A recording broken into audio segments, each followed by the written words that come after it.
So yan guys, tayo ngayon guys ng kalyos. Rabot Yun yan, yung rabot or tuwalya ng baka. Yan naman ang ulib at longganisa. Masangkap. So yan, rabot pa rin yan guys. Libro. Nag-prepare ako guys ngayon ng mga ingredients. May mga takal-takal yan guys. 2 takal ng ulib. Ayan yung chorizo.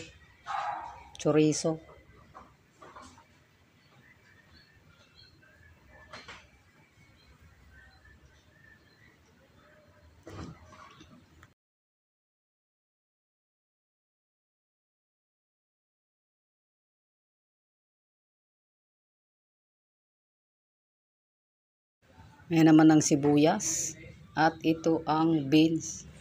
Garbanzos guys. Ayan, 2 takal din ng garbanzos.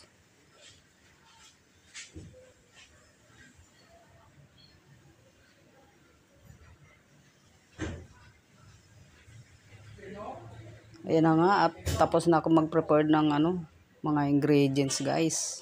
At yan ay lulutuin na natin pagkatapos na malambot na yung pinakuloang rabot.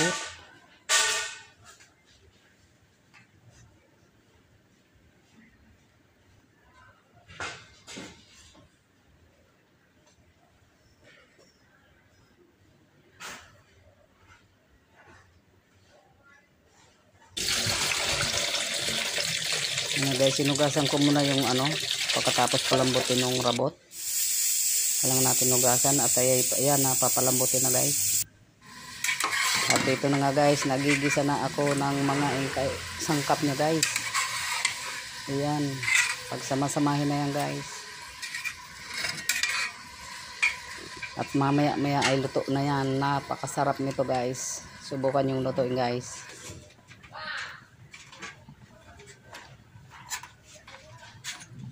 Nor cubes. Isa lang na nor cubes guys. Tapos ayan lagyan natin ng 2 tomato sauce. Ayan na. Halo-haloin na. At luto na yung rabot na yan. Ay konti na lang talaga. Yan ay ready to eat na guys. Pasin na.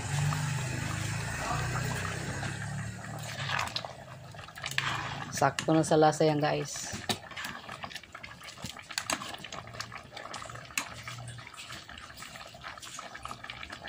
Yan, thank you for watching guys. Have a nice day.